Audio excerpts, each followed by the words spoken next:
స్తోత్రములు. అందరికీ వందనాలండి. కీర్తన గ్రంథం 19వ అధ్యాయం చదువుకుందాం. ఆకాశములు దేవుని మహిమను వివరించుచున్నవి, అంతరిక్షం ఆయన చేతి పనిని ప్రచురపరచుచున్నది.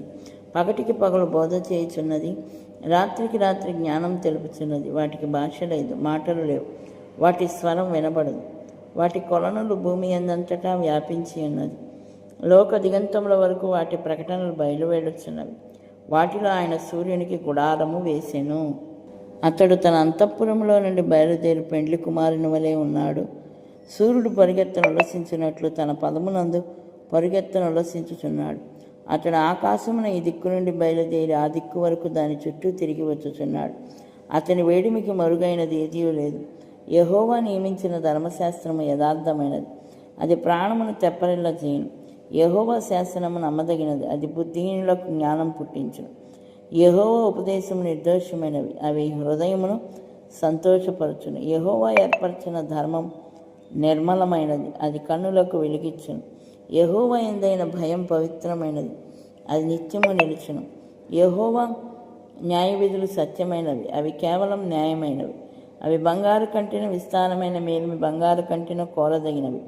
తేనె కంటెను జుంటి తేనె ధారల కంటెను మధురమైనవి. వాటి వలన నీ సేవకుడు హెచ్చరిక నొందును.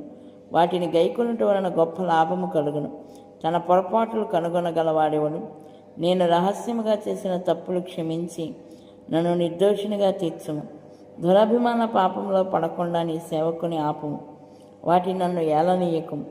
అప్పుడు నేను యథార్థవంతుడై అధిక ద్రోహము చేయకుండా నిందారహితుడనగుదును. యెహోవా నా ఆశ్రయదుర్గమా, నా విమోచకుడా, నా నోటి మాటలు నా హృదయ ధ్యానము నీ దృష్టికి అంగీకారము లగునుగాక. ఆమేన్. స్తోత్రం. దేవునికి మహిమ కలుగునుగాక. స్తోత్రం. హల్లెలూయా. కీర్తన గ్రంథము 19వ అధ్యాయంలో 8వ వచనం మనం చదివినట్లయితే, యెహోవా ఉపదేశము నిర్దోషమైనవి, అవి హృదయమును సంతోషపరచును.